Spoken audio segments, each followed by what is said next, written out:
ঢাকার শহীদ সোহরাওয়ার্দী কলেজের অধ্যক্ষের ছেলের বিয়েতে যাওয়ার জন্য কর্মচারীদের কাছ থেকে বাধ্যতামূলক ৫০০ টাকা চেয়ে নোটিশ প্রদান করা হয়, যা নিয়ে সামাজিক যোগাযোগ মাধ্যমে তুমুল সমালোচনা শুরু হয়। নোটিশটি প্রদান করেন সরকারি শহীদ সোহরাওয়ার্দী কলেজের প্রধান সহকারী মামুন।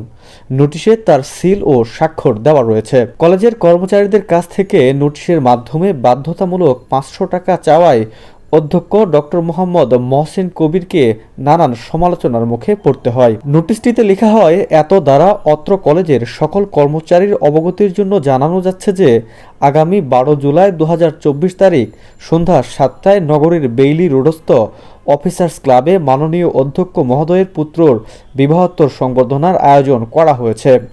উক্ত আয়োজনে আপনি আমন্ত্রিত। এ উপলক্ষে সকল কর্মচারীকে শুভেচ্ছা উপহার হিসেবে বাধ্যতামূলকভাবে ৫০০ টাকা অত্র কলেজের ক্যাশ সরকার জনাব আবুল হোসেনের নিকট আগামী ৫/৭/২৪ তারিখে বৃহস্পতিবারের মধ্যে জমাদানের জন্য অনুরোধ করা হলো। নোটিশটির নিচে কলেজের প্রধান সহকারীর সিল ও স্বাক্ষর রয়েছে।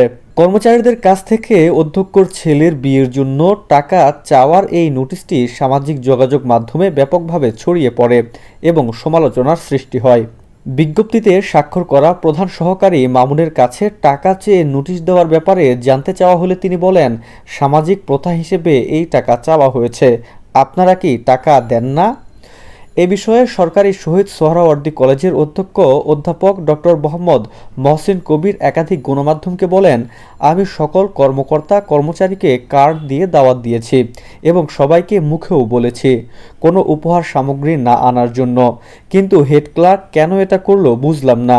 তিনি আরও বলেন, তাকে আজকে বিকেলে জিজ্ঞেস করলে সে বলে এর আগেও এমন করা হয়েছে, তাই এবারও নোটিশ দিয়ে টাকা চেয়েছি। আমি তাকে জিজ্ঞেস করব সে কেন আমার মান সম্মানে আঘাত আনলো এভাবে নোটিশ দিয়ে।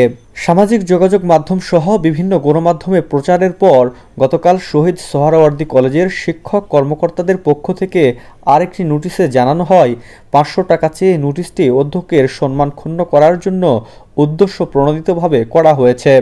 নোটিশটি কলেজের প্রধান সহকারী তার ব্যক্তিগত উদ্যোগে নিয়েছে বলেও জানানো হয়। হুমায়ুন কবির, সময়ের আলো, ঢাকা।